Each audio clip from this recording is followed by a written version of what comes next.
امام کا تقرر ہوا، وہ کون ہے؟ امام حسن۔ لیکن جب انہوں نے دیکھا کہ اس امامت کے قیام کے لیے لوگوں کا خون بہانے کی نوبت آ گئی تو وہ دستبردار ہو گئے، یعنی ایک بڑے اچھے جذبے کے ساتھ دستبردار ہو گئے کہ ٹھیک ہے، اگر یہ مسلمان ہماری امامت کے بارے میں خدا کے فیصلے کو نہیں مانتے تو پھر ہم انتشار افطراک پیدا نہیں کرتے بلکہ مصالحت کا طریقہ اختیار کر لیتے ہیں اور امامت کی باقی ذمہ داریاں وہ انفرادی حیثیت سے انجام دیتے رہتے ہیں۔ تو سیدنا حسن دوسرے امام ہو گئے۔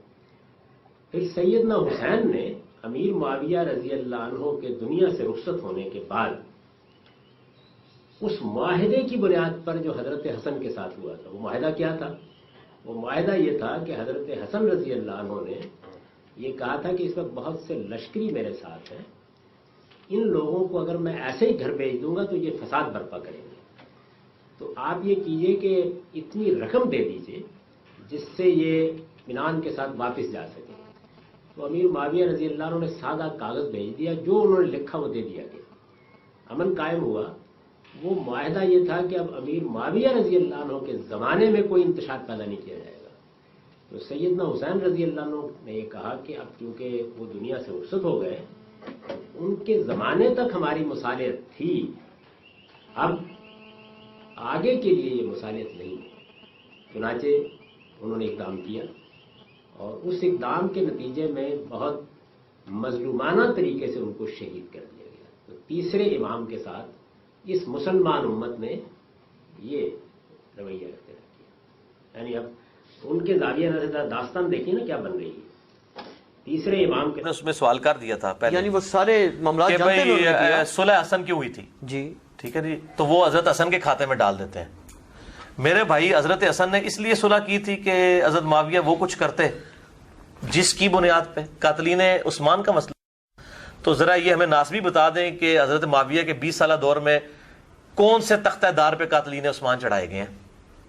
ٹھیک ہے، میں یہ سمجھتا ہوں کہ حضرت حسن کی صلح جو ہے نا، یہ اگر نہ ہوتی تو حضرت حسین کی قربانی رائے گاں جاتی، کیونکہ اس 20 سالہ دور نے بتا دیا کہ معاملات کہاں پر خراب ہوئے ہیں۔ حضرت حسن نے صلح کی تھی شرائط کے اوپر، وہ شرائط نہیں بتاتے۔ اہل سنت کی تمام جتنی معتبر تاریخ کی کتابیں ہیں، ایون حدیث کی جو شرح کی کتابیں ہیں نا، سب سے مشہور کتاب جو ہے فتح الباری ہے، صحیح بخاری کی شرح، ابن حجر اسقلانی، المتوفی 852 ہجری۔ یہ میں نے 72 حدیثوں میں بھی ڈالا ہے۔ ایڈا بم چھوڑ دیتا ہے نا ناسبیوں ہوتے، یہ قیامت تک روون گے، اس میں سب کچھ ڈالا ہوا ہے میں نے۔ صلح حسن والی حدیث بخاری سے ڈالی ہے 7109۔ آپ صلی اللہ علیہ وسلم نے فرمایا تھا یہ میرا بیٹا سید ہے، گود میں اٹھا کے۔ اس کی وجہ سے مسلمانوں کے دو گروہوں میں صلح ہوگی، اس کی وجہ سے، اس کی وجہ سے۔ تو یہ تو نہیں کہا کہ معاویہ کی وجہ سے صلح ہوگی۔ قربانی کس نے دی؟ حسن ابن علی نے۔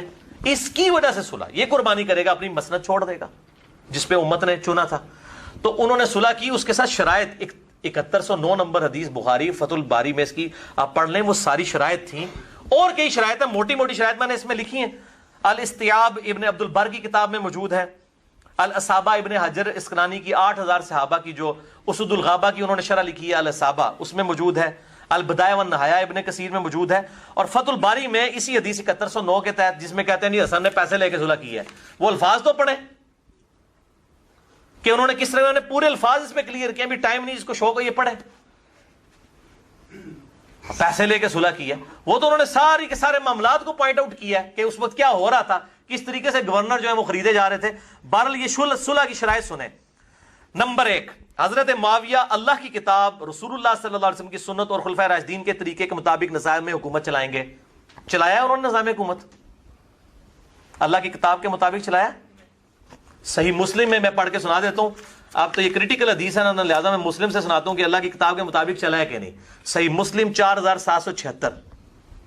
عمر بن عاص کو آ کے ایک بندہ کہتا ہے، بڑی لمبی حدیث ہے، کہ آپ ہمیں اطاعت امیر کے اوپر حدیثیں سناتے ہیں، اور آپ کے چچا کا لڑکا معاویہ جو ہمارا حکمران ہے، یہ تو ہمیں کہتا ہے کہ ہم لوگوں کو ناحق قتل کریں اور لوگوں کا مال ناحق طریقے سے ہڑپ کریں، جبکہ اللہ تعالیٰ سورۃ النساء کی آیت نمبر 29 میں کہتا ہے کہ اے ایمان والو لوگوں کا مال لاحق طریقے سے ہڑپ مت کرو اور ایک دوسرے کو قتل مت کرو.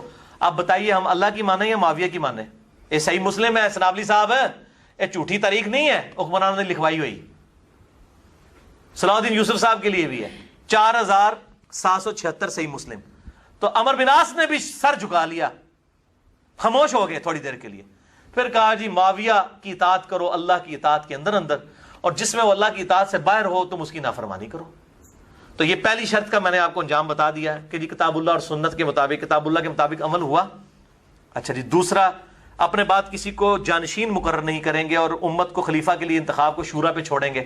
یہ بھی خلفائے راشدین کی سنت تھی, چھوڑی. بخاری اٹھا کے دیکھ لیں کہ اپنی زندگی میں تلوار کی زور کے اوپر اور زبردستی جو ہے وہ بیعت لینا شروع کر دی.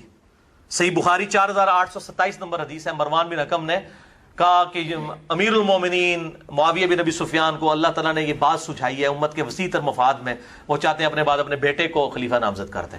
اور حاکم میں اور سنن نسائی الکبریٰ میں موجود ہے جس طرح کہ ابو بکر نے عمر کو کر دیا تھا. دیکھو عمر بیٹے تھے ابو بکر کے. یہ پوری روایتیں میں پھر اور پاسے ٹور پاؤں گا, جس کو شوق ہے یہ پڑھے. میں نے اس میں یہ ساری روایتیں لکھی ہیں میرے بھائیوں, ساری کی ساری روایتیں.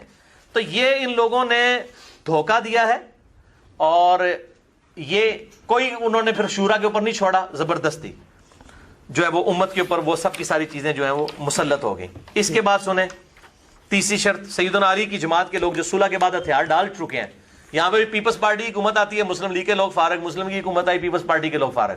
انہوں نے ساڑھے لوگوں نے تو ان سے انتقامی کارروائی نہ کی جائے, اور انتقامی کارروائیوں کی ایک پوری داستان ہے. اس سے بڑا کیا انتقام ہے کہ دور میں لعنت کی جائے صحابہ کرام پر, ممبروں پہ, سیدنا علی پر, نعوذ باللہ. اور چوتھا کہ آل محمد کے لیے خمس جو مال غنیمت میں سے, مال فے میں سے حصہ جو اللہ نے قرآن میں مقرر کیا سورۃ الانفال کے اندر, وہ آل محمد کو ملے. کہتے ہیں وظیفہ لگ گیا تھا حضرت حسن کا, او وظیفہ پائی معاویہ نے نہیں لایا, وہ اللہ نے لایا ہوا ہے اہل بیت دا.